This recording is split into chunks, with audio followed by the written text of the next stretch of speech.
Man, I tell you what, just the drawings and the things you got the opportunity to win here and all the door prizes. Thanks for all of you. Hey, we've got two great speakers, and I want you to know what these guys are about to share with you is revolutionary in the cattle business. I'm going to introduce two people that are going to tag team this event to briefly share with you an amazing opportunity that I think can help transform the cattle industry as we know it today. It's a great opportunity in the Texas Panhandle that I think will benefit many. Monte and his wife, Monte Cluck, sitting right over here. Monte's a fourth-generation native of Groover, Texas, cow-calf producer, cattle feeding icon. Their family, Dean Cluck Feed Yard, been feeding cattle 62 years in the cattle feeding business. Monte is an awardee of the Golden Spur Award given by the National Ranching Heritage Center to one cattle producer, livestock producer each year. Joining him will be Ross Wilson, 37-year employee with the Texas Cattle Feeders Association, and they're going to talk about some work they've been working on at least 3 years that is coming to fruition and some groundbreaking that has started. Please welcome Ross Wilson and Monte Cluck. Following Jason, can y'all hear me? No. You're good. Following Jason on stage is kind of like following Jerry Lee. He's hard to follow. With Adam and Jason, the one thing that I've seen here today is their passion that they have in what they're doing. The other thing I noticed is their youth. And you look on stage up here, and we are not in that same category. Ross and I and our team, who is 11 members, one full-time employee, the rest of us are volunteers or consultants, started down a pathway that has never been done in the beef industry, and that is a 100% producer-owned beef plant. The concept is new to the beef industry. It's not new to production agriculture. 25% of the pork that is produced in the United States, used to you had farrow to finish operations. The next step from that was farrow to finish into the packing house or the harvest plant to gain the margins, to gain the value chain from my father, who started in the feeding industry in the early 60s, said, Monte, we need to own them from the womb to the tomb. And basically, that's what we're doing with producer-owned beef. When COVID hit, and we had all of the misfortune that COVID brought along with it, these packing plants lost employees due to COVID. And what happened at that point is their margins went up extreme to more than $1,000 per head on certain occasions. And what we as cattle feeders were receiving went down in value. That's why those margins were so wide. What Adam and Jason are both bringing to you here today is innovation, something new and different. The way that I have approached producer-owned beef, the proposition that we're doing is, and I'm just going to tell you a story. Ross is going to put some slides up, and hopefully I can follow them. Ross has been after me for a couple of weeks. What are you going to say? What are you going to say? I said, Ross, I don't know. I'll know when I get up there. I want to read the crowd and just be a part of the crowd, be a part of the community. Producer-owned beef came about because of COVID, because of those extreme margins. You can take what Adam's doing with his innovation on grazing. You can take Jason and what he's doing with his cedar control and other harmful trees that are growing our ranches, and we can increase production. It's the same thing that we're doing. We're taking control of what we do. You guys that are in the cow-calf business can go to AI school, can get the best bulls, can get the best cows that fit the country. You can apply ranch management work, that increases production. But when you get that animal fat, you run a white flag up the pole and you say, Packer, come and pay me for what you think he's worth. We lose control of our product then. With producer-owned beef, it's going to be 100% owned by producers. When we started talking about the process almost 3 years ago, it seems like 20. I left my house a couple of months ago, and my wife, Katsy, reminded me that I had been gone 8 out of 10 days the last couple of years, and it's been something that we've dedicated our life to. We want to return those profits back to the producer. We have producers that have invested in producer-owned beef from Hawaii to Florida, from Canada to Santa Teresa or El Paso. I think about 12 different states. The cattle have to be fed in Texas, Oklahoma, and New Mexico. And that's a little, you may ask, well, why didn't you include some of these other neighboring states? Really, it probably has to do with because we think we're better in Texas. We want the Texas branded product along with Oklahoma and New Mexico, our closest neighbors. The cattle can be raised in any area, they can be grown in any area, but the last 100 days on feed, they have to come to Texas to be fed. Texas is number 1 in fed cattle, and we're growing. We're number 1 in beef cows, and we're number 3 in packing house capacity. If we lose a plant, and Fort Morgan went down today, for those familiar with the packing industry, Cargill owns a plant in Fort Morgan. They had a problem, some kind of problem, and they think that plant's going to be down for 3 or 4 days. Now, they have other plants they can kill on Saturday. They can consume that inventory. But we're at low cow numbers. We have 500,000 fewer cattle on feed right now than we had last year. That number's probably going to decline into 2024 because so much of our country has been in a severe drought. We've harvested so many animals, so many mother cows. It's going to take time to rebuild that herd. But we know it will rebuild because the only way to harvest what God put on this earth, and that's grass from here to the western coast, is with a ruminant animal. So we're confident that that cow herd will rebuild. Adam had a prayer to say. The pharma people were talking about how God has his hands in things.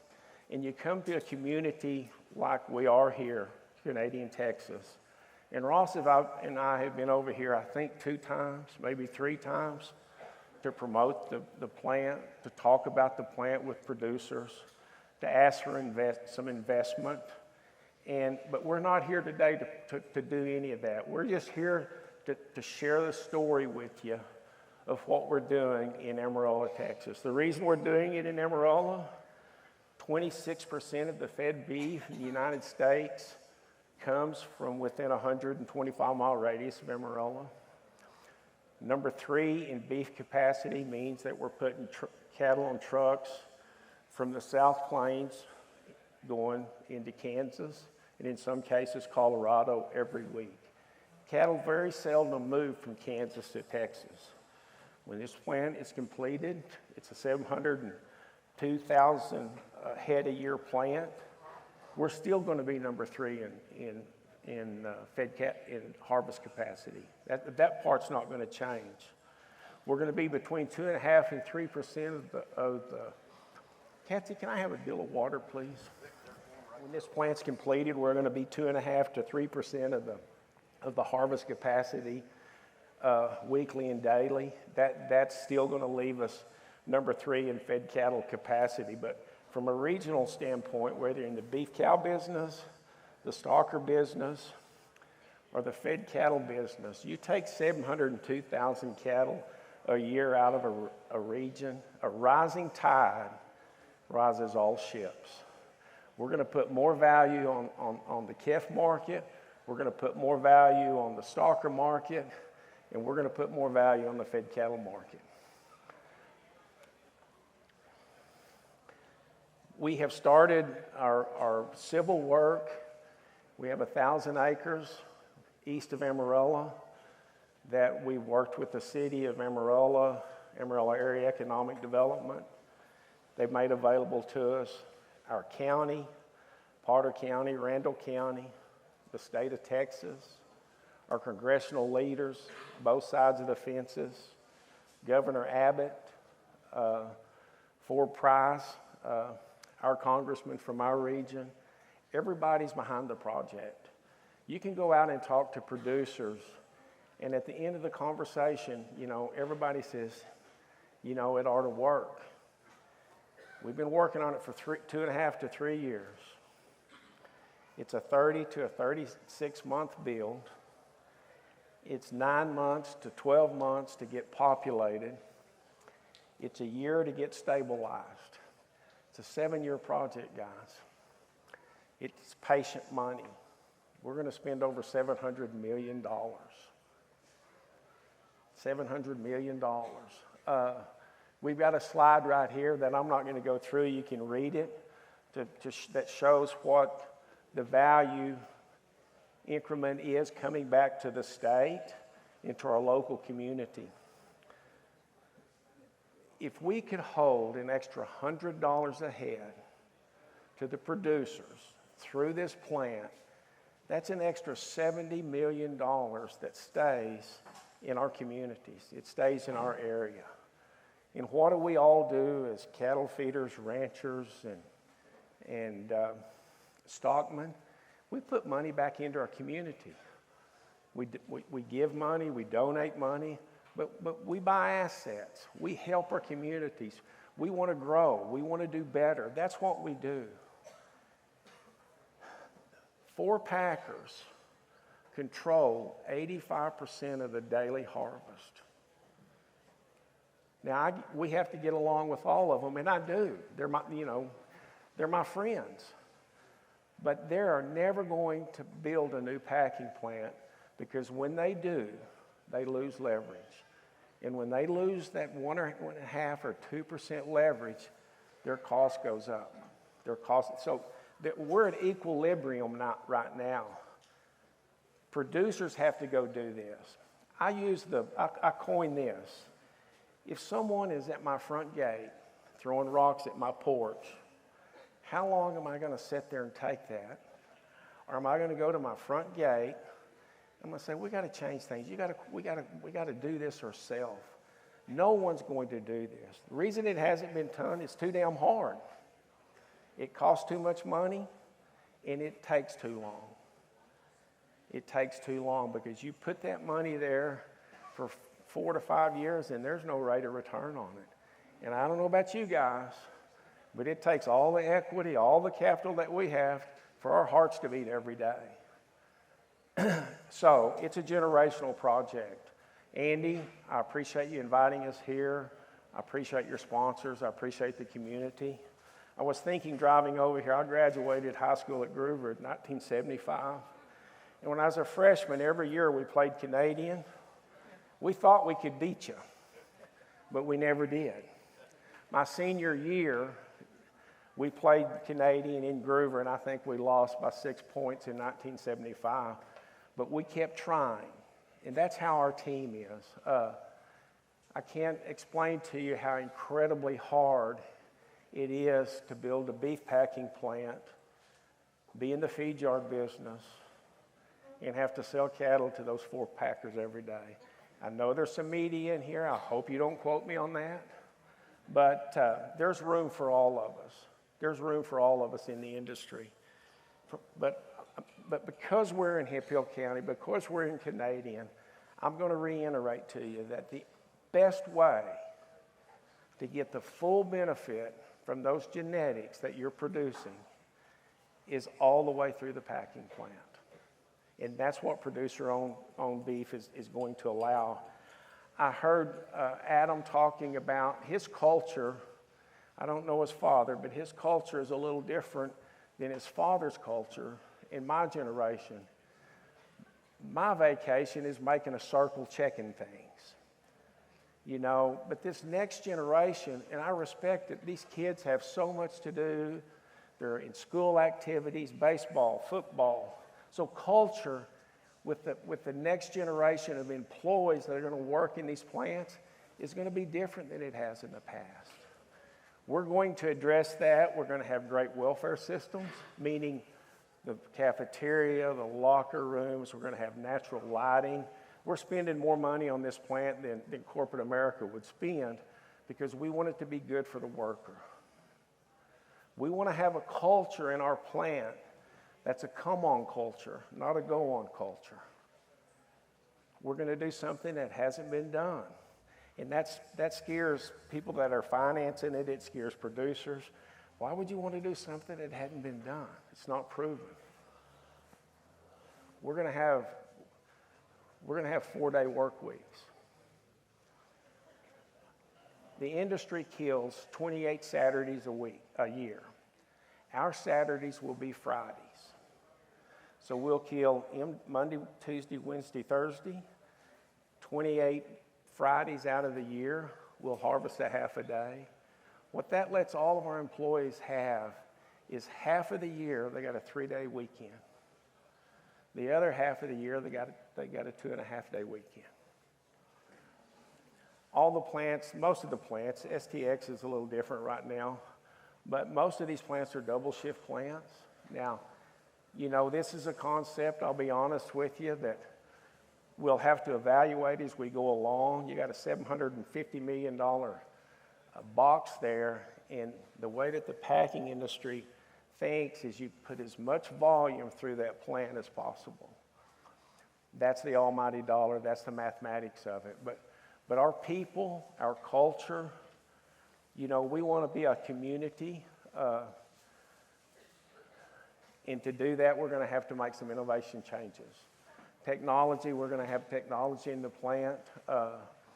We hope that by the time that we're fully operational, you can send cattle to the plant. There'll be a tag reader when they come off the truck. There's one thing we can do at a feed yard, and we can present cattle to the packing plant really good, but we don't know what happens when those trucks get there. We don't know if they sit on the trucks for 3 hours. We don't know how long they sit in the pens, and all of that is shrinkage. Jason was talking about water, 30 or 40 gallons of cedar tree. All any of us are selling is something God gave us, a free natural resource, and that's water. Without it, we don't have an industry. So you'll be able to see your cattle when they land at the plant, when they go to the knock box, when they go into the hot boxes, and when they go into the fab floor. Something we're going to do is, those that are familiar with selling cattle and the beef, we all try to get a weekend chill, and the reason we do is because we can increase our grade by getting a weekend chill. Minimum time that our carcasses will spend in the hot box will be 48 hours. So everything's going to get a 48-hour chill. Our tallow, at least 70% of it will go into the biofuels market. 30% of it will go into the oils market. Guys, we're going to build a wastewater treatment plant that costs almost $90 million. And we don't have to do that. But we do not want to prostitute the water. It's the one natural resource that we're all, we all have to preserve. That's been made plain here this morning by Adam and Jason. That wastewater treatment plant will take the water to stream quality. We'll land apply all of that water on farm ground around the plant that we have, and more than likely we'll grow 2 feeds. We'll grow coastal hay and some kind of winter crop to consume those nitrates. We don't have to do that, but all of us invested in this plant, producers, farmers, ranchers, cattle feeders, we want to take care of the land, we want to take care of the water, so we've made that commitment to do that. Wayne Smeckley, I think the Cavanisses were here this morning. I don't know if they're still here, but Wayne Smeckley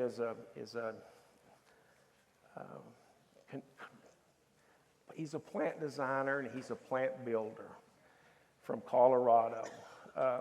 He's one of us. he was sitting here today, you wouldn't know he could do what he could do, but we have a contract with Wayne Smeckley to build this plant. We think we have the best general contractor. He's worked with the Cavanisses many times in the past, and so we think we have the best general contractor. The producers that we have are fully vested.